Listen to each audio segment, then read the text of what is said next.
Bonjour à toutes et tous, bienvenue dans La tête d'un CEO, le podcast qui vous inspire à entreprendre.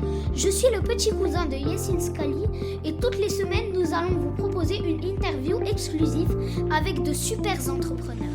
N'hésitez pas à vous abonner à ce podcast, ça fera très plaisir à mon cousin. Merci de m'avoir écouté et je vous souhaite un très bon épisode. La boxe haut de gamme, ça n'existe pas, c'est complètement impossible. Et ensuite, il y avait cette idée de dire qu'en plus, j'étais dans la niche de la niche, quoi. La boxe, déjà une niche, haut de gamme, encore plus niche. Ouais, il y a 10 ans, le sport commençait à peine à arriver en France. Je veux dire, même les salles de fitness, quoi. Il n'y avait pas ça il y a 20 ans. C'était pas du tout... En tout cas, aujourd'hui, tu vas fort des 5 clubs, tout le monde dit « Ah bah oui, tu t'es mis à la boxe, c'est le sport à la mode. » Évidemment... Quelle évidence. Il y a eu les médailles d'or à Rio de Estelle Mosley et Tony Yoka. Il y a eu les marques de luxe qui se sont emparées de cet univers rugueux. Jean-Paul Gaultier. Louis Vuitton, etc. Et en fait, l'histoire, je pense qu'elle s'est créée a posteriori. Moi, au moment où je me suis lancé, j'avais au cœur l'évidence dont on parle aujourd'hui.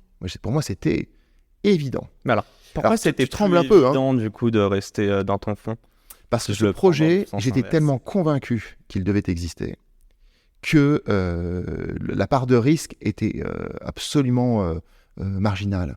Elle ne m'a jamais freiné dans mon envie de réaliser ce projet. Mais c'est rationnel ou c'est totalement émotionnel à ce moment-là, de se dire qu'il n'y a aucune raison que ça ne marche pas ? Alors, je pense que c'est très, très personnel, intuitif et avec une part d'émotion. Assurément.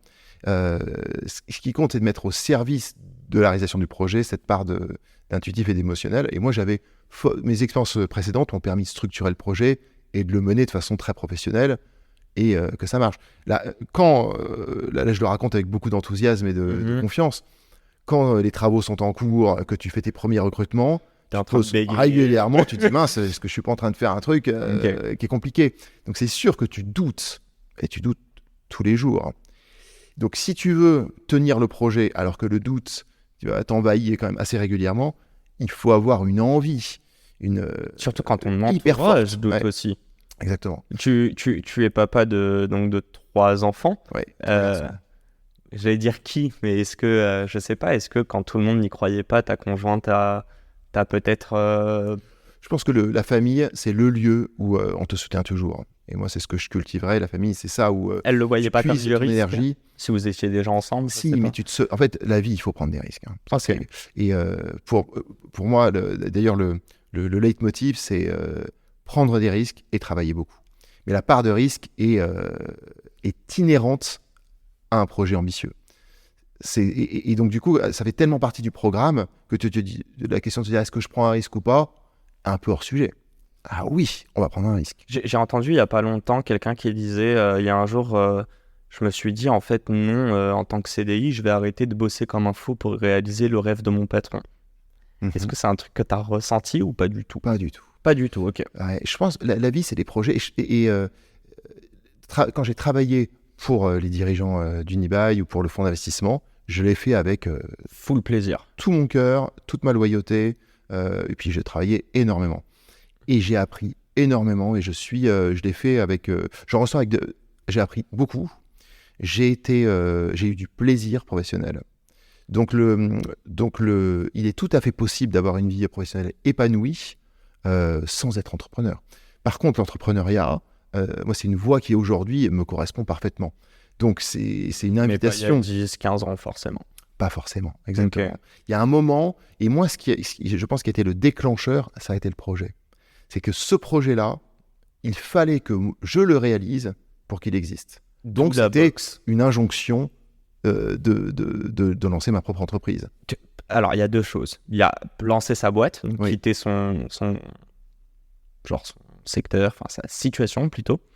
En plus, là, je peux dire son secteur. Tu as lancé une boîte. Et là, ma vraie question, c'est pourquoi la boxe ? Est-ce que tu étais boxeur ? Qu'est-ce que tu voyais il y a 10 ans dans cette discipline ? Et si tu veux avancer un petit peu dedans, mais pourquoi un positionnement haut de gamme ? Pourquoi Paris ? Voilà, pourquoi tu t'es lancé ? Mais surtout, pourquoi via la boxe ?